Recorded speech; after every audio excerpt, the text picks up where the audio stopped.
Hey, it's Siskel and Ebert. I love these guys. Hi, I'm Roger Ebert. And I'm Gene Siskel, and watching a film is a very complicated activity, more complicated than you might realize. Especially in your case, Gene, and the reason for that is that we use our eyes, which are quite complicated organs. Let's use our eyes now to look at the first clip, which comes to us from Disney and is called Bill Nye the Science Guy. Bill Nye the Science Guy. Bill Nye the Science Guy. Bill Nye the Science Guy. Science rules. Bill Nye the Science Guy. Inertia is a property of matter. Bill Nye the Science Guy. T minus 7 seconds. Bill Nye the Science Guy. Brought to you by those round, squishy things in your head. Eyes. Eyeballs. That's what today's show is all about. Our eyes let us focus on the world around us. They let us see what we see every day. See? Like the lab door of science. Our eyes let us see colors. They let us see how far away things are, how big they are. Our eyes let us see the whole world without even touching it. Isn't that cool? Our eyes are connected to our brains by big, complicated bundles of nerves. The nerves are so big and complicated that many scientists like to think of our eyes as part of our brains. See? This is the eyeball demonstrator of science. And here is the eyeball. That's right. Your eye is shaped like a ball. And inside is the lens. The lens is the clear part that light goes through.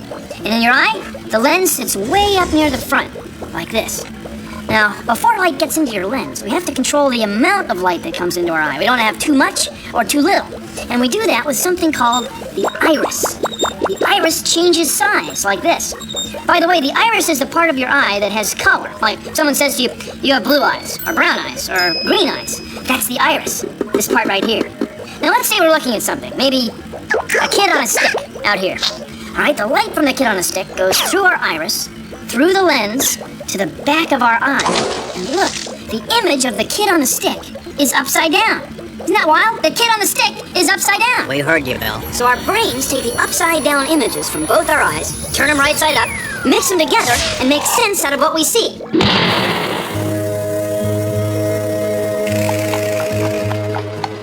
From out of the west came a woman with mysterious eyes. A woman who saw things differently because she had to. And they called her the High Plains Squinter. Hi-yo, hi-yo, the High Plains Squinter. Hi-yo, hi-yo, the High Plains Squinter. If only she could see it, she could drink it. High Plains Squinter. Hi-yo, hi-yo, the High Plains Squinter. Hi-yo, hi-yo, the High Plains Squinter. Go! See it! The High Plains Squinter. Well, we all know the Western is coming back, which is fine if it's done intelligently, but I think that was just silly. I couldn't agree more with you, Roger. If a film wants to talk about how eyelids help protect the eye and keep it moist and regulate light, And how squinting is a way to try to focus. yes, that's one thing. This, however, was nothing more than shameless pandering to the eye doctor community. Okay, when we come back, a film with real vision called Compass Man. Here's an experiment you can try at home. Focus your eyes far away. Put your fingers up to your face and move them closer and closer together. You'll be able to see a third finger just floating in space. Try it at home, right now. You really should. Put your fingers up like this. Yeah. You have to do it like this. You use your eyes for playing. You use your eyes for safety. You use your eyes for just looking at things.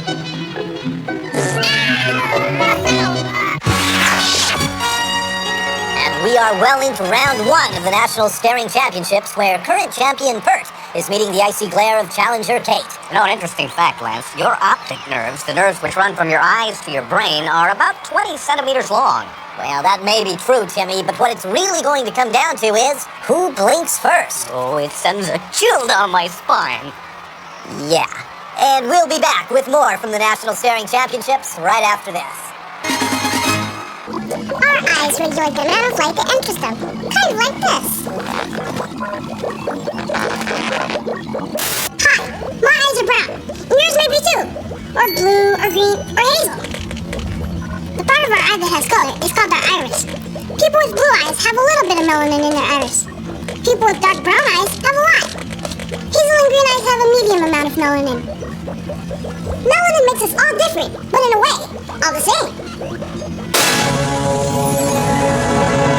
Focus. I said focus. It is in focus. Ah, that's better. I'm in focus. In order for us to see the world the way we do, our eyes have to focus the light that comes into them. Here's how it works. The light comes into our eye through the lens, and the lens makes an image land exactly on the back surface of our eye. If the image lands back here, or up here, then it'll be blurry. It'll be out of focus. And the way our eye changes where the image lands is by changing the shape of the lenses in our eyes. If an object is far away, the lenses in our eyes might be thin, might look something like this. If an object is up close, the lenses in our eyes will be thick, might look something like this. Of course, the lenses in our eyes aren't nearly this big, and they don't change thickness nearly this much. No, they change thickness this much. Only about 1/10 of a millimeter. That's all it takes to change focus from the end of your nose to 20 miles away. Thank you for joining me on... Consider the following. You can make your own lens with a plastic bag. You just fill it full of water and zip it shut.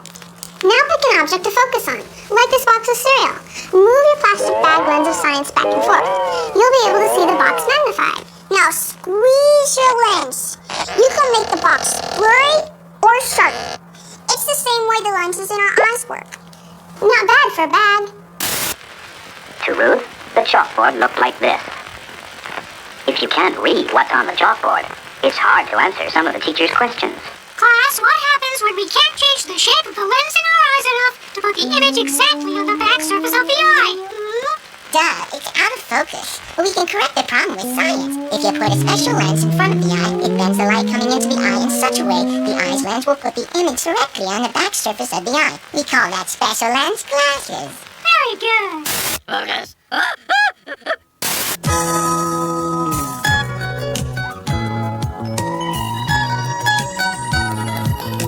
Did you know that everything you see is an image on your retina? It's true. And those images are made by two kinds of cells, called rods and cones. Now, rods aren't sensitive to colors, just to shades of gray and low light. That's what gives us night vision. Let's paint some happy rods around the edge.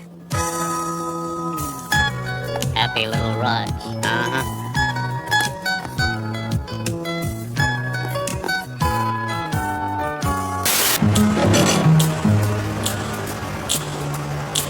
She can't see colors. Hey, did you see that? What? Look at that car. What car? The red one. The red one. What red car? The big red one. The red one. In a tough city, you need tough cops that can see, not rod and cone. Okay, we're coming in. I can't see. What do you mean you can't see? It's dark in here. I can't see in the dark. What do you mean you can't see in the dark? Rod and cone, a couple of cops that can't see their way out of a 40% recyclable paper bag. On the Bill Nye Television Network. Cones don't help much in the dark. What they do is let us see in bright light and in thousands of different colors. So let's make some colorful cones in the center.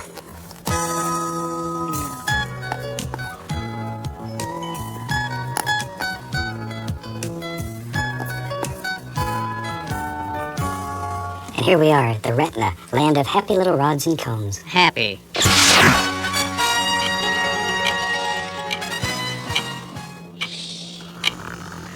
Man, I tell you, this is worse than watching golf. Tell me about Here we go. Stand by. Look, why don't we get out of here and go get... 3, 2, you're on. Hello and welcome back to the National Staring Championships. Right now, we're going to go to Timmy for an update. Timmy? Oh, okay. Well, let's see. They're still staring at each other, Lance. They're still staring, and I think it's safe to say that color blindness is a lack of light-sensitive pigments in the retina. Yeah, thank you, Tammy. You bet. And we'll be back with more from the National Staring Championships after this.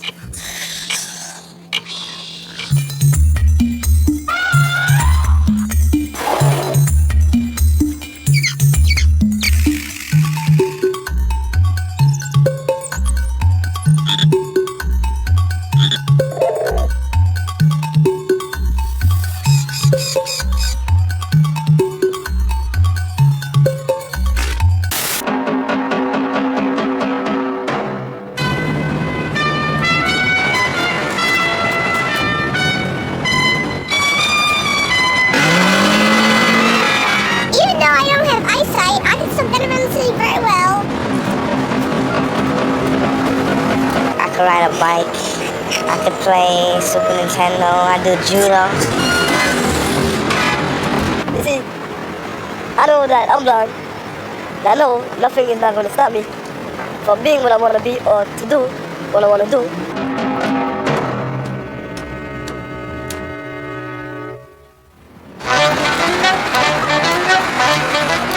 I take the public bus to school. When I cross the street, I listen to the traffic on my left and on my right. And if it's going, then I know to cross the street.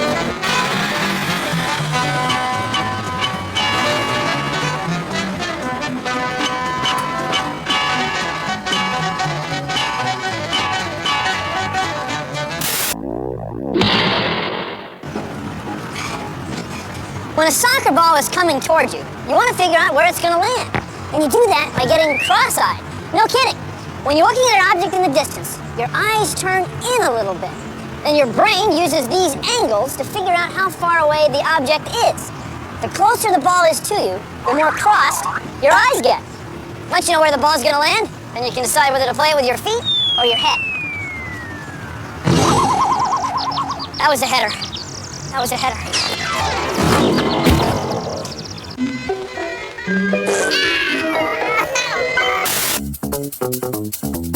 My name is Becky Erickson and I'm an ocularist, and what that means is that I make artificial eyes.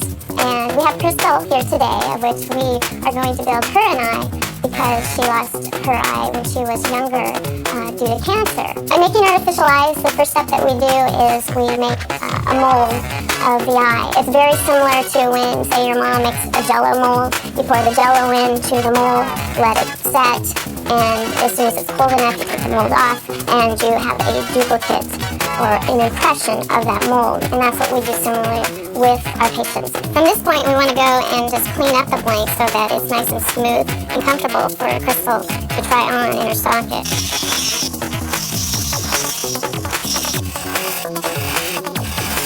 Okay, this is the part where I now get to switch hats from being a scientist to an artist. For Crystal, we have a blue eye, so we use a lot of white and gray. This next part is a lot like spin art at the fair. We're going to go ahead and turn on our spinning machine, get our black paint, touch it to the iris, and make a perfectly round pupil. You can see that we've attached the iris, and this thread is made of nylon. And now we have the illusion that our plastic eye has real veins. Now from this point, after we add the veins and the pigment or color to the white portion, we go ahead and cap the whole eye over with a clear plastic, and then let it cook for about an hour, and then presto, we have an eye. Okay, now for the delivery. There you go, Crystal. Your new artificial eye. There's looking at you, kids.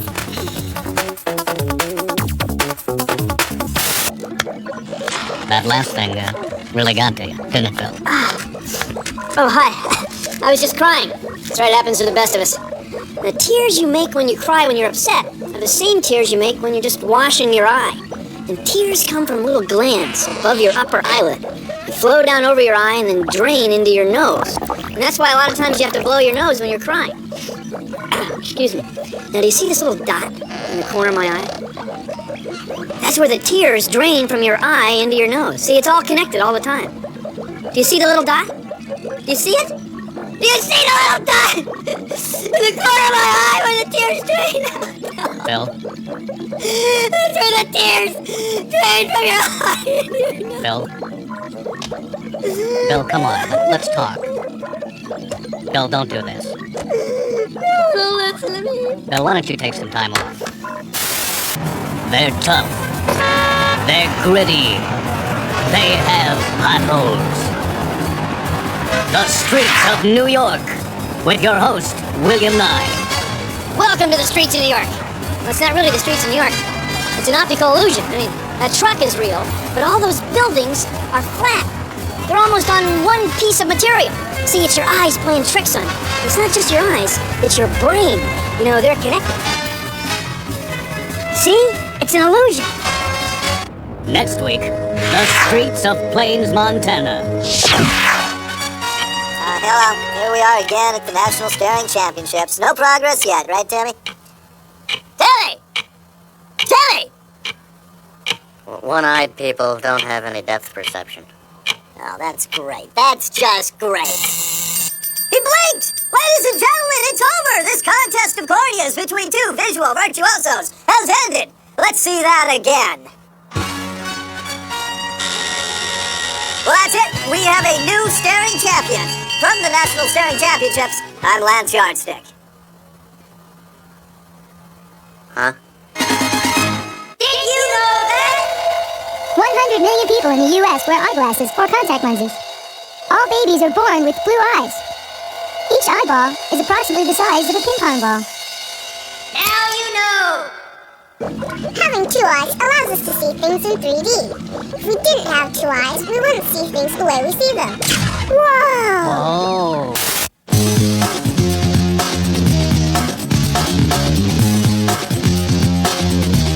One, two, eyeballs regulate light coming in your head now. Eyeballs left and right, so talented now. Each one sitting in the socket, they're focusing now. Blue as sky, or even brown as chocolate, and sometimes red now.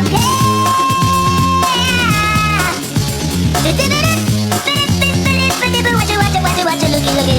Two eyes let you see in 3D with separate views now. Each view seems simultaneously. Your brain will fuse now. Close one, you lose depth perception, and things look flat now. Close both, you lose sight perception. You're not a bat now. We have eyes so we can see. The study of them's known as ophthalmology, but not every eye works perfectly. So try to have your eyeballs with the annually. You try to have your eyeballs with the annually. Say eyeballs come with every baby.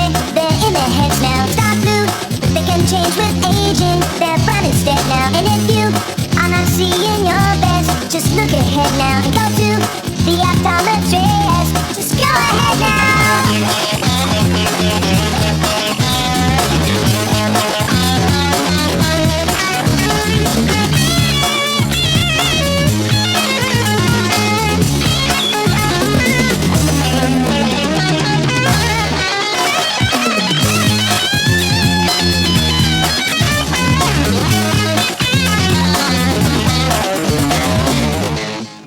Now that was a little better. Well, you're just saying that because you wear It glasses. has nothing to do with whether I wear glasses or not. A lot of people wear glasses. I know, but I don't. You I realize love that these guys.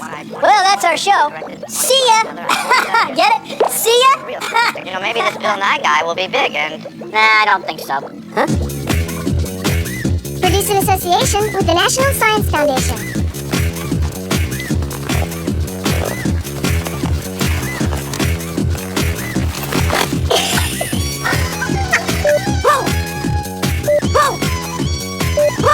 You see the little dot? Do you see it?